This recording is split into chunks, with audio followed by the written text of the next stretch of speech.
Quelle est ta faiblesse? Que fais-tu pour que cette faiblesse s'arrête? Amen. Une des autres faiblesses peut être le fait d'être introverti. Amen. Vous avez remarqué la vache ici. Elle ne bouge pas. Si je parle à la vache, elle ne va pas me répondre. Mais il y a des partenaires comme ça.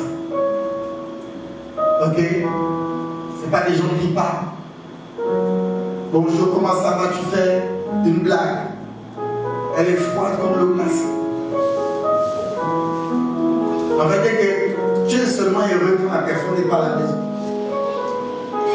Mais dès que la personne arrive, c'est comme si le cocon va arriver aussi. Est-ce que je parle à quelqu'un? Et donc, toutes ces choses, vous devrez vérifier.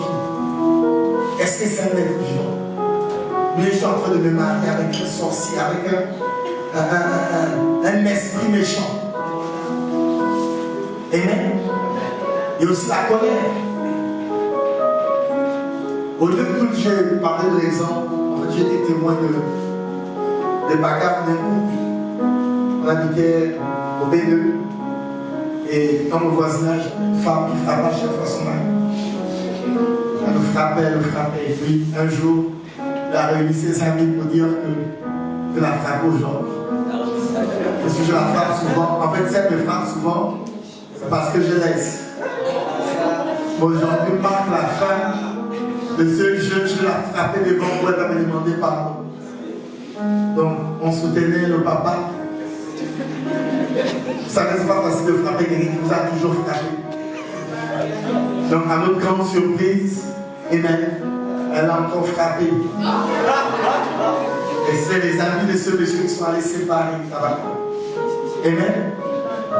Vous savez, il y a des gens qui se font frapper par les femmes. Et donc, chers frères en Christ, avant de demander la main, il serait peut-être bien de faire des investigations sur la personne qui t'intéresse. Ok? Est-ce que cette personne se sent beau? Est-ce que c'est végétal? Est-ce que quand elle s'énerve, ok, elle bousille tout le monde? Amen. Avez-vous déjà croisé des personnes qui, quand elles sont en colère, se blessent? Voilà, il y a des gens comme ça. Et ne pensez pas que ces personnes ne sont pas dans l'église. Il y a des gens dans l'église, le jour où vous allez les énerver, peut-être que ce sera pendant une réunion. Vous serez choqué que, au lieu que la personne vienne vers vous pour faire la bagarre, elle va peut-être dans le bureau, elle cherche quelque chose pour se blesser, elle casse une bouteille. Et tu penses que la bouteille c'est pour toi. Non, elle commence à se griffer, à se blesser. Pourquoi? Elle est tellement énervée. C'est la possession. Est-ce que voilà quelqu'un? Et donc, chacun de nous doit dompter ses faiblesses. Avec toi, dompter tes faiblesses. Amen. Amen. Amen. Point numéro 2. Un homme doit être dans l'Éden. Puis l'Éternel lui plantait un jardin en Éden du côté de l'Orient et il mit l'homme qu'il avait formé. Genèse 2, verset 8. Le mot Éden signifie délice et plaisir. Comme quoi, l'homme ne doit pas être en train de souffrir. C'est quand même assez important. Si tu vois que le frère est en train de souffrir, il est encore dans les galères, il te demande la main, prie juste pour lui. Vous n'avez pas compris ce que j'ai dit? Pourquoi vous faites comme si vous ne comprenez pas? Ah, vous l'aimez tellement. Ok. Amen. Le mot Éden signifie délice et plaisir. Si cette personne n'est pas heureuse quand tu l'as rencontrée, elle se n'est pas être heureuse quand tu viendras dans sa vie. Et donc, si quelqu'un déjà ne vit pas le délice, sa vie, ce sont des combats spirituels. Tu dois être sage et même d'éviter ce genre de relation. Laisse-le d'abord terminer ses combats. Et en période de paix, tu pourras revenir. Est-ce que quelqu'un peut dire amen? Éden signifie aussi socle, base ou fondement. En effet, le mot hébreu qui donne existence au mot Éden signifie mon Dieu, mon roi. Donc avant qu'un homme ne se mette avec une femme, il doit avoir une très belle relation avec Dieu. Est-ce que vous m'écoutez? C'est cette relation avec Dieu qui doit être son délice et son plaisir. Ne tombe pas amoureuse d'un homme qui n'est pas tombé amoureux de Dieu. Un homme qui a Dieu comme socle est un véritable rempart pour sa famille.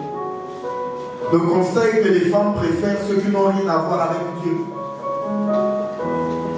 Combien de frères ont déjà fait des soeurs qui ont eu un débat et disent qu'elles préfèrent les païens? Aucun frère n'a assisté à ce genre de débat. Mais levez vos mains, il ne faut pas faire comme si on vous refuse un peu le cul. Amen. Amen. Bibliquement, la Bible, et ça fera l'objet de notre enseignement, la Bible ne tolère pas, n'encourage pas, amen, des relations avec les non-croyants. Si tu es chrétien, tu dois te battre humblement à trouver ton type et ton genre dans l'église. Quand je parle de l'église, ce n'est pas forcément ici. Ok, mais en tout cas, il y a plusieurs églises. Tu dois te battre à ce que la personne avec qui tu te mets est née de nouveau comme toi. Et ça a des implications spirituelles. Parce que la Bible nous enseigne, amen, que quiconque couche avec une prostituée devient une seule chair avec elle. Donc le rapport sexuel, le mariage, ok, c'est pas juste quelque chose de physique, mais ce n'est pas juste une célébration à la mairie ou bien à l'église. Est-ce que vous me suivez? Le mariage a aussi une dimension spirituelle. Et donc, quand on se marie, que ceux de la lumière épousent celles de la lumière, et que ceux des ténèbres épousent les gens des ténèbres. Est-ce que je parle avec? Donc, si ta fiancée, que tu as envie de me présenter, est païenne, la relation est déjà vouée à l'échec. Et ne me l'amène pas. Je ne suis pas le beau-père des enfants de Satan. Et même, l'une des preuves que vous avez véritablement essayé de donner votre vie à Jésus, ok, c'est votre capacité à vous soumettre aux prescriptions de Jésus. Pas seulement lorsqu'on parle de dîme, mais ce commandement-là aussi. Un chrétien pour un chrétien, ou bien un chrétien pour une chrétienne. Amen. Et les enfants du monde pour les enfants du monde. Ça doit être clair. Ça veut dire que quand un homme et une femme, en fait, bref, quand un homme vient vers toi, la première question que tu dois lui poser, es-tu né de nouveau? Amen. La deuxième question doit être, est-ce que la personne est soumise à une autorité? C'est qui ton père spirituel? Si tu dis que son père spirituel, il décide par exemple de donner la vie de Edebo, alors que la vie de Edebo, et au Nigeria, il n'a jamais vu. La vie de Edebo ne connaît même pas qu'il existe. Celui-là déjà ça aimé. Est-ce que vous me suivez? Amen. Et donc, vous devriez vous mettre avec quelqu'un, l'un des critères, c'est que l'homme doit avoir une relation avec Dieu.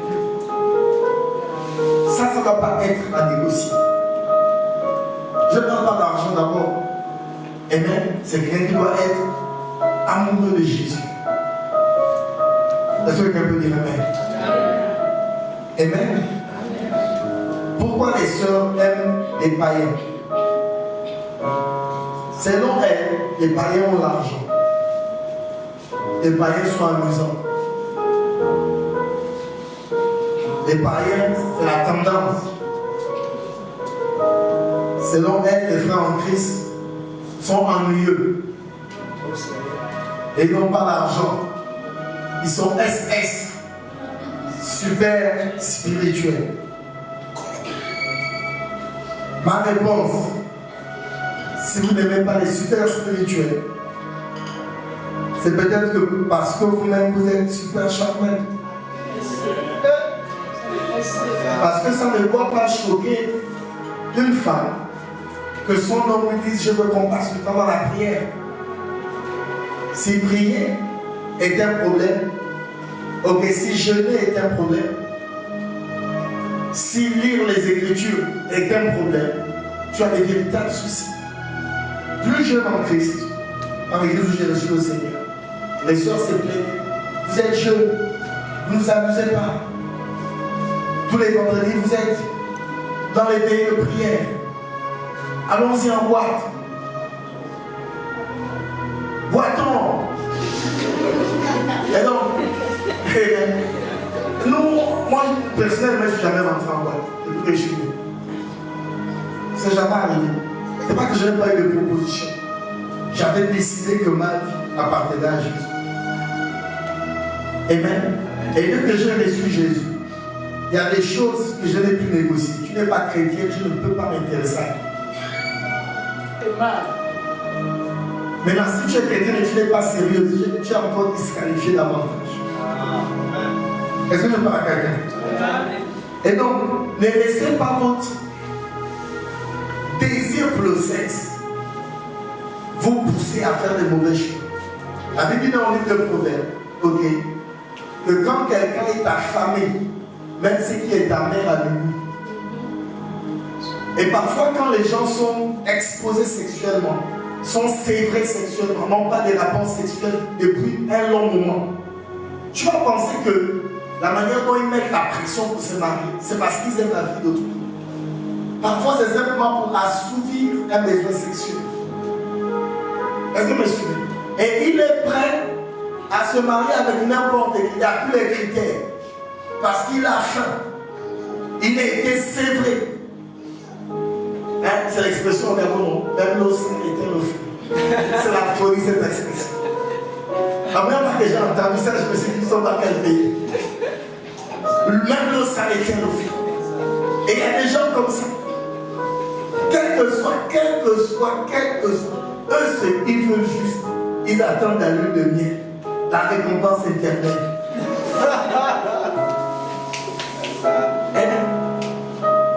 Mais si vous n'avez pas de critères, si vous n'avez pas de fondement, vous êtes en train, amen, de signer votre arrêt de mort au travers du mariage.